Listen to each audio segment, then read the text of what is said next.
Good morning. It's Andy Stautz at Stautz Law, and I am back today for another talk about a probate and estate administration topic. Today's topic is the estate bank account. Now, this is one of the things that a personal representative, also called an executor, if you're more familiar with that term, needs to do right at the beginning of an estate administration. So, um, you petition the court to open an estate for the person who's died. If the court approves that petition, they'll grant it. They'll issue the letters of administration. Congratulations. Now you've got a personal representative with an open estate, and the personal representative has these letters of administration. And that means it's time to gather estate property. Well, where do you put it once you have it? And the answer is you have an estate bank account, which is separate from the personal representative's personal accounts and separate from the decedent's bank accounts, right? This bank account is going to be just for the estate itself, which is, like a separate entity. It's like its own company for the duration of the estate administration. So you need a separate account so that you can keep track of what comes in and what goes out, and so that the accounting can be separate so that you can show to the other beneficiaries, to the court if necessary, how the personal representative has handled the estate property. So I always give my personal representative clients an instruction sheet to take to the bank when they go to open this estate bank account.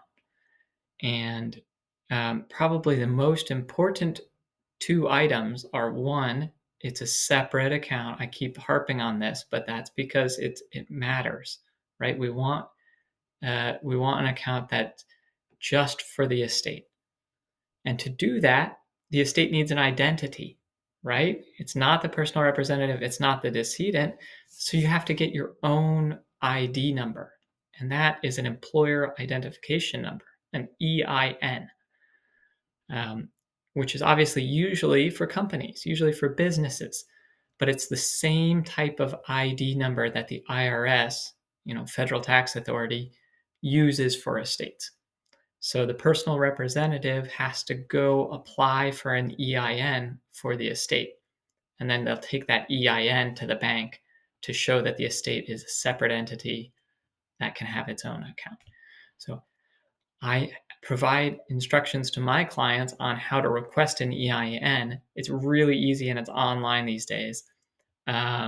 Sometimes I apply for an EIN for the estate on the personal representative's behalf, but you need a separate authorization sheet, right? Not just anyone can go around willy-nilly applying for other people for these tax IDs. But that's kind of the process, right? Right at the start, your estate, you're spinning it up, you're kind of starting administration. You need a place to put the estate property as you gather it. So the personal representative gets an EIN, goes to the bank, opens an estate bank account, and then that lasts for the duration of the administration. And like I said, I give all my clients an instruction sheet on this because, it's kind of the first item of business. So that's all I've got for today on this topic. I think I'll probably talk more about accountings and inventories later. This was just kind of what you need to know about this particular step in Indiana estate administration. So you're on my website, obviously. The end card will have my contact information. Give me a call or email me if you've got questions about this or you want to work with me on this or any other matter. Hope this informational talk's been useful, and bye for now.